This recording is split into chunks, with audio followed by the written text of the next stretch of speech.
السلام علیکم ورحمت الله وبرکاته مینوالو په دې امید چې روغ او جوړ به وئ او د صحت کلي به مو په تن وي خپل وطن ګل وطن چینل ته درته ښه راغلاست وایو زه بیخ الله ایمان یم چې ستاسو په چوپړ کې له یوې نوې او خوندورې ویډیو سره راغلی یم مینوالو څنګه کولی شو چې د یوټیوب لپاره تبنیل جوړ کړو یعنې په ښه ډول او په خوندور ډول څنګه کولی شو چې تبنیل جوړ کړو که چینل مو نوي سبسکرایب لومړی زموږ د یوټیوب چینل سبسکرایب کړئ او په څنګ کې ورسره د بیل نشان ووهئ نو مینوالو د دې لپاره به تاسو لومړی لاړ شئ پلی سټور ته او د اپلیکیشن به راډاونلوډ کړئ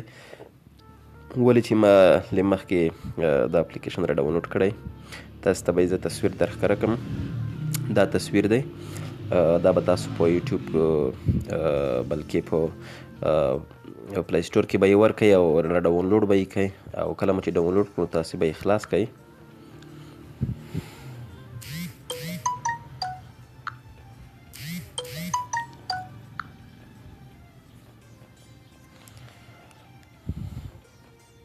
دلته به لږ انتظار وباسئ دې کې به تاسو کریټ نیو ووهئ او دلته که پرده همداسې غواړئ نو دلته تاسو عکسونه راواخلئ او که بله پرده غواړئ نو بله پرده انتخاب کوئ بله پرده چې کله انتخاب کوئ نو تاسو به له دې ځایه راواوړئ او بیرته به همدغه ځای ته لاړ شئ زه غواړم چې دلته یوه پرده ځان ته انتخاب کړمه په کوم بکګراونډ کې چې زه غواړم کار وکم دا بکګراونډ ځان ته خوښوم نو دلته راځم زه تصویرونه او ځان دپاره خوښوم آرټ پکچر باندې کلیک کوم دلته ګیلري کلیک کوم را به شي ګیلري ته نو دلته زه دغه اپشن بلکې دا تصویر زه دلته رااخلم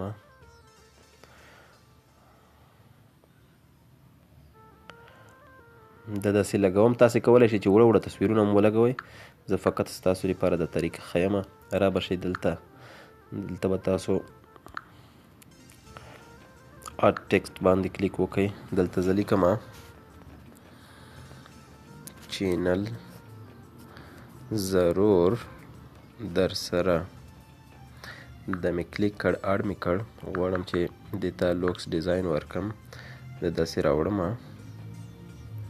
او دلته کالر انتخابوم او دا لویوم دا دلته پیسټ کوم او دلته لیکم